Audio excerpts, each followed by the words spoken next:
We are live, the Blackbird Writers on Substack TV, where we have no I, just alibis. And my name is TK Sheffield. I write stories for readers to laugh and escape. And with me are my co-hosts, Tracey S. Phillips and Valerie Beal. Tracey, tell us about yourself. Well, thank you, TK. And welcome, Roxanne, for joining. I am Tracey S. Phillips, and I write suspense thriller and romantic suspense about fierce women who face their shadow side. And I am the founder of Blackbird Writers. Blackbirds are a group of 25 mystery authors who flock together to share each other's news and help everybody to navigate this publishing landscape. And so, yeah, that's what we're here to do today. Share some more news and let everybody know what's going on. Val. I'm Valerie Beal. I am a book marketing pro, and I write books for readers age 10 and up, a mix of mystery and fantasy. And every time I say this, I know that I need to get like my log line.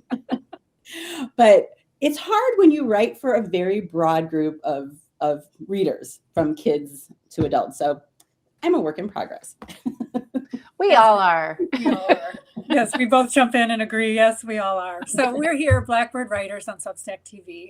We're here for about a half an hour every Friday at 11 o'clock Central. And we first start off with news from the flock. So we update you about what's going on in the crime fiction flock of Blackbird Writers.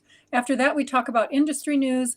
And then we follow up with my favorite part of the show, which is favorite things. So Tracey, you have news from the flock. What's going on? I do. And you know, as always, don't forget to join or take a look at our blog. Every Monday, we post either a group blog or a personal blog, which is sometimes really helps inform your writing. And we also have lots of author interviews. And the first Monday of every month is always a group blog question. So those are really fun to see everybody's answers. I have news today from John Dudakis, who will be in La Crosse later this month to lead an in-person retreat called Writing Through the Pain of Loss. It's going to be a safe, no-pressure space designed to help you move through grief and help you using tools like journaling and storytelling. John is so good at sharing, you know, what has gone through his life and helping people with the pain of loss. He's just is a wonderful teacher and speaker. So I highly recommend that. April is the birthday month of Christine DeSmet's book called 5 Alarm Fudge. Oh, yeah. Have you guys read it? Mm-hmm. Yeah. It's so great. And I love the fudge recipes. Yes. Oh, right. The book was inspired by a real story of a Catholic nun in Door County in Wisconsin during the Great Fire of the 1800s. Christine posed this question in her book: who would murder to get their hands on the nun's handwritten divinity fudge recipe that she hid from the fire somewhere in Door County? And the recipe is now purportedly worth tens of thousands of dollars. So Christine's recipe includes recipes for this fictional nun's divinity fudge. But in real history, the nun in her book is being considered for official sainthood by the Catholic Church, which would make Sister Adele the very first saint of a United States citizen. That's pretty cool. Happy birthday, Christine, and your book. Yeah. You know, she brings fudge to her book events. Yeah. She does. Just so you know, if you see an event that she's going to be at, she's probably going to bring fudge. Just like you bring beer to Books and Beer, right, Val? Beer, mead, whatever, you know. Mead. Wow. Yes. Right? Uh-huh. Yeah. I haven't had that in ages. Oh, we'll have to plan a trip. For sure. Joy Rybar will be at, I'm not going to pronounce this right, at Abelabac's Books in Crystal Lake I'll write it in the chat, and then you can try and pronounce it. Abalabak's Books in Crystal Lake on Saturday, April 18th. And she's going to be discussing Poetry Slammed. So it's this, Abalabak's Books. I don't know if I'm pronouncing that right. Hi, Lori. Thanks for joining. Nick Chiarkis sent his news, and he said on April 1st, which was 2 days ago, we had lunch. Oh, he had a birthday with his family, and he said it was perfect. And yesterday we had lunch together, Nick and I, with Luella Schmidt from the Wisconsin Writers Association. So we were well represented at that lunch. We discussed how WWA, Blackbird Writers, and Sisters in Crime all help our readers and members benefit from stories of our own pain and survival. So that was we had a good time. He is self-editing and rewriting his third novel, which is going to be called Black Tiger Tea. Oh, Nice. we have a title for that finally. Nice. Yes. And that's going to be featuring his character, Nunzio, who, and a new character, he said, who is a New York cop. And he might be inspired by a New York cop that Nick knew. That he knew. Yes. Yeah, knew well. Yes, knew Nick very was a well. cop, in case Right? Joined us. Yes, he was. So Yes. And last, I have Anne Louise Bannon is signing books at the Los Angeles Times Festival of Books on April 18th and 19th. And let's see. Oh, and she says her dog seems to be getting better after his recent illness. 3 cats are thriving. And for pictures of Anne's pets, her fur babies, she has those on her website right here. And she said she's also finished 2 sewing projects and has carnitas in her slow cooker, and she hasn't killed anybody. Dumb it. It was so fun to meet her husband when at VoucherCon, and they are in the process of getting closer to having their house rebuilt. And it is a delight. It's charming, the rebuild, like schematics, whatever that he has shared. So they had lost, if people don't notice, they had lost their home in the Altadena fire. And it's just nice to see that the neighborhood, people are staying and they're rebuilding and they're moving forward. It's a very long process, unfortunately, right? So yeah. Good to hear progress. And I see Margaret has joined us and Lori's here. Oh, so nice. Hey. Thank you for joining Hello. us. If you have any news, let us know. And I have good news about a particular book of mine, The Valentine Lines. It's a screwball comedy, and it takes place in Mineral Point, Wisconsin. And it was a finalist in the Wishing Shelf Book Awards in the UK. And I love working with Wishing Shelf. They're just fabulous to work with. And a part of your entry fee, you get evaluations back, and part of your entry fee goes to supporting training guide dogs for blind children in the UK. So it's the Wishing Shelf Book Awards. If you'd like to enter, you get feedback, and it's just a fun, good, vibey group to be a part of. And again, part of your donation money supports training guide dogs for blind children. So they have, many benefits to authors and the community. So Wonderful. and I have other good news about this book that I can't talk about yet. So anyway. They are so good. And the thing I like about that award is that it's readers who give you the award. So for me, when I, entered with my books for younger kids, it's actually the kids that age that read the book. So that makes you feel good. Right. Was that it for your news? Yeah. Well, I have one other thing. And they also just opened up to screenplays too. So that's another good thing. And again, it's people who enjoy screenplays.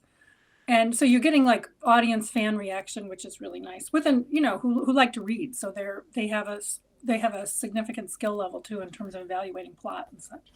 I will be at the Mukwonago Book Festival May 17th. Yay. It's just a really fun, again, I love libraries. They're so much fun. But I'll be giving away this blingy Mukawanago Book Festival book bag. Overdo it. Read more books. Oh, that's cute. That's cute. I love it. Okay. So that's my good news. Anyway. The only good news I have this week, which I kind of forget about, but it was my blog anniversary this week. And I had to go back because I couldn't remember if I started it in 2013 or 2014. And I look back and they were such sad little blogs back in 2013. I mean, the formatting, most of those are archived now because I've moved over to Substack. But I was like, ooh, like, holy clip art, people. Like, it was very, it was more like circa 2005, but I was doing them in 2013, whatever. But it's, it's interesting to watch how things have changed. Although this year, what I'm doing a little bit on Substack is I'm going back into those archives and I'm looking for topics that are either timeless or that need to be updated. And then I'm reposting those as archive updates or whatever you want to call it. So nice. Well, you have news you're going to be at a writing event too, right? I have had a busy couple of weeks. My next event right now, I just started with the kids at the library in Columbus. We do a spring writing workshop. And that was last night. We had the first of 4 and we go through the month of April, and it is just a delight. And I'll save some of my discussion on that for favorite things, but it's important when you write for younger people, when you no longer have younger people in your house, that you hang out with them once in a while. So. Absolutely. Well, anything else, Tracy? I do have one little bit of news. I have scheduled a launch day for a book. I finished the second book in the Morgan Jewell series, and it's called Deepest Secrets. And I plan to launch that book sort of quietly on June 30th. Nice. So. But why quietly? Why aren't we launching it loudly? I'm just going to do what I can. I'm sorry. Well, I'm glad to hear it. Congratulations are in order in advance, and I can't wait to hear more, and hopefully we'll get together and celebrate it soon. Yeah. I'll be loud about it. If you let me, I'll be loud about it. I can be loud about it. Lori Stevens says, congrats to all with your launches, etc. Yeah. And Margaret said, so glad to be able to join you 3 this morning. Yes, we're glad to have you both. So thank you so much. And thank you again, too. And Lori put a contest. The Writer's Digest contest is open now, the annual writing competition over there. She put a link in the chat. That's cool. A good, I saw that email come through. Thanks, Lori. Thank you, Lori. So on to the industry topic. So we have talked about AI and we have talked about, other things affecting the book industry. I have 2 things that I want to mention. One in regard to AI, and then I'm going to go on into Indie Bookstore Day, which is April 25th. And we're going to talk about how you can support indie bookstores, up to that event and on the day. So, but first, I just want to mention regarding AI, because this is a topic that is it's changing as we speak, and it's affecting every aspect of the writing world. HarperCollins has announced a multi-year partnership with Toonstar, an AI-powered animation studio. This was from Publishers Weekly yesterday, to adapt a slate of the publisher's titles into an original YouTube series. And they say that plenty of human beings are going to have hands-on with developing these series for the YouTube channel. So I just want to clarify that. However, it's significant to me to see publishers moving into the AI space. And I think it's inevitable. And I just see a future where they'll have their own production house and distribution, and it's going to be on YouTube. And if you want to tune into their titles, HarperCollins channel on YouTube. Right? Yeah. Interesting. I don't know how I feel about that. It feels a little strange, doesn't it? Yeah. It does. It does. It's just an ongoing topic of discussion, and we can obviously, there's something new every week. Yes. Yes. Right? So they've, they're working with Toonstar. The first project plan for development is Friendship List, based on Lisa Greenwald's popular YA series of the same name. Here's a thought. Here's a question. All right. So let's think about contracts. Now, I have not had a traditional publishing contract. I've seen a few because sometimes people ask me for advice, even though I am not a lawyer or an accountant. But would that be covered in a typical contract, or is that just sort of in the extras category, like, or other types of production, yada yada yada, right? Because they're going to cover real specific things, right? Like audio or the ebook, right, separately. But I'm curious about that. I wonder if anybody who has a traditional contract, if there's any language that looks like that their book could be used that way. Because I'm curious, did they go to this author, the author of the friendship list, and ask, is there an addendum? Hey, we want to develop this. Would an author say no? I mean, it's a lot of visibility. Right. I don't know. Great questions, though. Yeah, good question. And I would assume that you would want your agent to be able to advise you on this, right? Isn't that? Yeah. Right. Right. Like what or a were lawyer. the terms? Yeah. Right. What were the terms for her, for that? Because I just, it'd be surprising to me. I mean, that's been out a while. So like, would her original contract have even covered that concept or have a category that would work for this AI adaptation? Right. And so going forward, you're going to have to, that's probably something they will include, I would hope, in contracts. And you would, as an author, someone signing that, you would know how to approach that. I mean, how do you even know what to look for? Yes. Yeah, exactly. And like, what's the payment scheme, right? How do you? Right. Yeah. Oh, good questions, Val. That's why you're the brains of our. Oh yeah. Yes, absolutely. It's just questions. I have no answers. This is not helpful. All I did was suppose a few things. Well, but isn't it? It's kind of makes me wonder though. That's all. Just like how did that come to be? I'm curious how that conversation would have taken place with the author. Right. Right. Right. Mm-hmm. Hi, Terry, Carson. Thanks for joining. Hope you're well. Thanks for coming. So anyway, on to the topic of the day, which is Indie Bookstore Day, April 25th. And it is a day to celebrate your favorite indie bookstore. And what can you do as an author to support these bookstores? And I'm kind of, on my Instagram, I'm kind of doing like a spirit month. As many times I can share, information about what indie bookstores are doing. I'm trying. Not perfect, but I'm trying. So anyway, Val, Tracy, what do you think? What are your ideas about supporting your favorite indie for Indie Bookstore Day? I like to watch. I'm sorry. I like to watch what you do because you have so many cute videos because you go in the stores and then you make these just wonderful videos. Yeah. Do they share your videos ever? The stores? Yeah, usually they'll they'll share them to their stories or their, repost on Facebook. Yeah.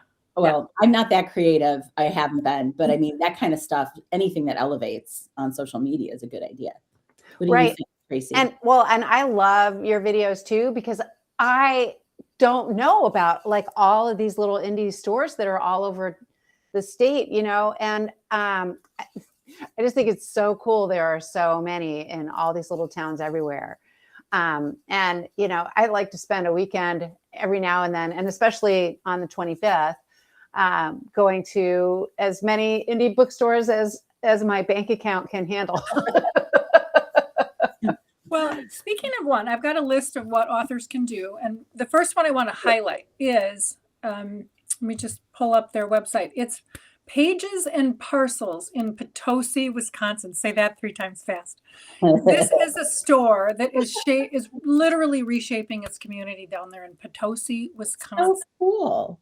And they have got, you can go in and ship your books. Okay, so they've got a shipping center, but then they've got a store that has events and they have apparel and they've got gifts for home and this kind of thing. They're also having a very special event on the 25th. So this event is going to have the UW band is going to be there. They're going to have a 5K run, and they're just doing, things to celebrate Indie Bookstore Day. So if you're in I think it's Southwest, mostly Wisconsin, take a peek down there at the hub, Parcels and Pages in Potosi, and just check it out. They also have, if you like to run, go take a jog with them. They're looking for sponsors for the run. It's got some great opportunities for people. So I just want to give a shout out to them, and I'll put that in the notes. But ways you can support indie bookstores for Indie Bookstore Day. You can think of it as a spirit week or a spirit month and say, okay, every time I see one on my socials. I'm just going to post it to my story. I'm going to repost their event, my story. That's so simple. So simple. And it takes 30 seconds. Yeah. Right? Yeah. They have a beautiful website. I just went there. Yeah. And I love when they do staff reads. So there's a drop down under books and the favorite books from Missy, Ray, Mariah, Andy, Lexi, Shelly, and Julie, who work there. I have a different screen up. So Can you post the link in the chat? It is so cool. Yeah, and they're on Facebook and they're on Instagram too, so you can click like and follow them if you want. But and it's such a community moment that she's doing. The whole store is doing down there, and I just wanted to highlight them. But other things you can do, you can host or co-host an event in addition to sharing on socials. You can promote the bookstore on your Facebook, any event that's coming up. Super simple to share things. You can direct pre-orders and sales to indie stores. So on Bookshop, super simple. Go to Bookshop, pick Pages and Parcels as your store, order Tracy's new book or any of the Blackbird crime fiction novels. They will ship it to you, and then part of that money goes to that bookstore that you selected. So that's another very, very simple way you can do it. If you're in the area at all, stop by, take a picture, post it to your social, buy a book, buy a gift card. If you have an event, buy a gift card and do it as a giveaway. For example, for this Mukwonago Book Festival, Reads by the River in Waterford will be the bookstore that's there at the event. I'll buy a gift card, stick it in that book bag, and use it as a giveaway for people who want to sign up for my newsletter or not. I'll do a giveaway when I'm giving my presentation. So those are things you can do to support indie bookstores that they don't take a lot of money. It does take a little bit of time and organization, but the margins at these stores are, number one, so slim, and they work such long hours, and it's difficult. It's not an easy job to have in retail these days. So just ways you can support them for Indie Bookstore Day on April 25th. Yeah. That's a really good point though, too. I mean, I realize now on my website, I have the spot where you can buy books that are signed. Like for me, you can go over to my Square store and buy them that way, and then I ship them out. But otherwise, I go to a universal book link. But I really should put a separate bookshop.org link. Now, there is a bookshop.org link over in my tree, if you call it that, like for my, it's like the books to read like universal link, I should call it. And I wonder, I haven't checked that. Can I use a specific link in there to direct to the store I want, or do I need a separate button on my website? But it's not hard to do, right? Right. To like just support whichever bookstore. And so many like famous, like best-selling authors have that one bookstore that always gets their attention. Or, they go in and they get the books, that are signed or something special, extra special, for people to help them, have better sales of that. That's a great idea. Adopt a bookstore, Yeah. And I'm so blessed that around Southeast Wisconsin, we've got a number of brand new ones, and we've just got some of my favorites, Literatus, they're in Watertown. They're amazing. Lakeside Books in Lake Geneva. I mean, I hate to highlight one or two because there's so many of them. Right. They're great to work with, Yeah, speaking of Literatus, I plan on going there on the weekends on Saturday. Just take my laptop and a notebook and I'm going to be working on the next book. And they have such a great space and coffee. So two important things for writers. They have other sustenance as well. They do. They actually have food. Their third floor is so cool there. It's sort of an event space, but there's just big chunky library tables now up there with some bookshelves. I think that's their used book area, but there's lots of space to work, and they have the Wi-Fi. So you're in. So if you want to ever do a drive by and say hello, I'm going to try and be there most Saturdays after my next child is born, which is coming up soon, really soon. Oh, nice. So, well, go ahead. You have other responsibilities right now. I do. Right? Even though books can be, we all consider our books our babies too, right? Yes. But the real thing isn't bad either. Yeah. Melissa, thank you for joining. We're the Blackbird Writers on Substack TV, and we talk a little bit about the what's going on in the flock, and then we talk about industry news, and then we talk about our favorite things, which were we're right there. It's 11:25. So here we go. My favorite segment, our favorite things. Who wants to go first? I can jump in. I mean, I was talking a little bit about being with people at writing workshops that I'm teaching, and I can't tell you how creative and wonderful these middle school up into high school kids are. And it just feeds my writing soul when I get to hang out with these kids. And we did some, I'm teaching, the elements of storytelling, right? But then we have some free writing time with some prompts, and they were just brilliant. The stories that they made up on the fly. We were working on like short, like 100-word flash fiction pieces. So that's been my happy good thing this week. Is just reminds me why I like to do this kind of teaching. I think it makes me a better writer too. So yeah. Cool. Yes, if you can explain it, I think it helps inform what you're doing. It helps reinforce what you know. Yeah, yep, exactly. And they ask a lot of really good questions, like ones where you go, let me think about that for a second. My brain was on fire, right? I love how young people can reframe things. I love it. Mhm. They have I love the vernacular that they come up with. I just am fascinated by that. Yeah, they just look at things in different ways in their Yeah. context. No cap. No cap. Delivered that with I Riz. do not know this slang well enough to even start trying to use it. But anyway. Anyway, Tracy, you got one? I only have like these earrings that I got at a conference, and it's a little leather bound book, and aren't they cute? And they're super light. So it was at a bookstore at BoucherCon Cool. last time I went to BoucherCon. So that's my favorite thing. And we have the real or AI segment too. Yes. We should. Okay. That's Do you have one a thing I favorite forgot to thing? mention. Let's do it. So we also added a new segment, which is the question: is it real or is it AI? And this is Tracy's turn to go. Okay. So I have a question. I wrote a brief description for my new book, and then I asked ChatGPT to write a brief description of my new book, and see if you can tell which one is mine and which one is GPT. All right. 1. Detective Morgan Jewell goes undercover to Wisconsin with a mutual aid agreement between Indianapolis Metro Homicide and the Wisconsin DCI. She's there to find Jake Vernanak, a missing, presumed dead man, an informant for the Wisconsin DCI and a known drug dealer. He has vanished. Detective Jewell, as she runs far from her past, follow Detective Jewell as she runs far from her past, only to discover she is closer to uncovering the truth about her best friend's murder. Okay. So that's the first one. Okay. And the second one is Detective Morgan Jewell goes undercover in Wisconsin to investigate the disappearance of a DCI informant, Jake Vernanak, who was a low-level drug dealer who vanished after securing a plea deal. Officially, Morgan is there to solve the case. Unofficially, she is running from the unresolved death of her best friend, Faye, and the truth she refuses to confront. Okay. I know, it's tough.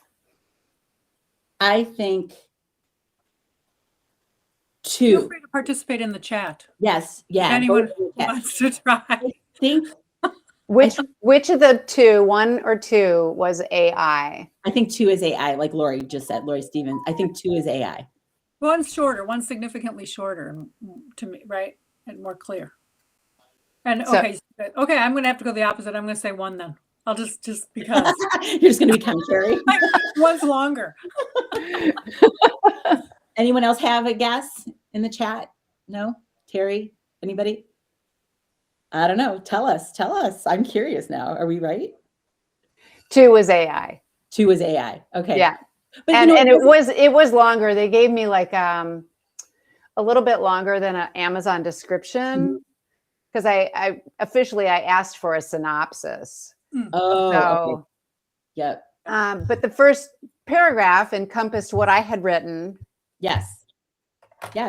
Well, and it wasn't, I'm guessing here. Like, I wouldn't know if those were side by side. I mean, Right. I guess like we're choosing, but it didn't seem like, oh, she's doing the M dash. Lori says M dash is clear giveaway. Okay, No, it didn't. I am having like an existential crisis here because I am the M dash queen. And now everyone's going to think that I write with AI because I can't stop writing M dashes. I know, because I write, I was in radio, so I write in clipped sentences the way you speak, and so M dashes, you're going to use them all the time. Yeah, And yeah, I'm an M dash, I do too. Yeah. junkie too. So, So, but it was surprisingly good. And even with the information scramble that I put in there about the story, I was surprised. And because I did this before, like 3 years ago with one of my other books, and it was so cheesy, Val. I think I showed it to you. It was so cheesy and so over the top, like with all of these like purple words, that it was just like, oh God. But the this overuse was of good.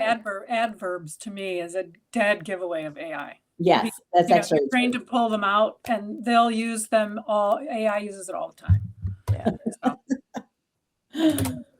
Anyway, so well, I guess I'm just going to keep using M dashes and hope people believe me when I say I didn't use AI to write.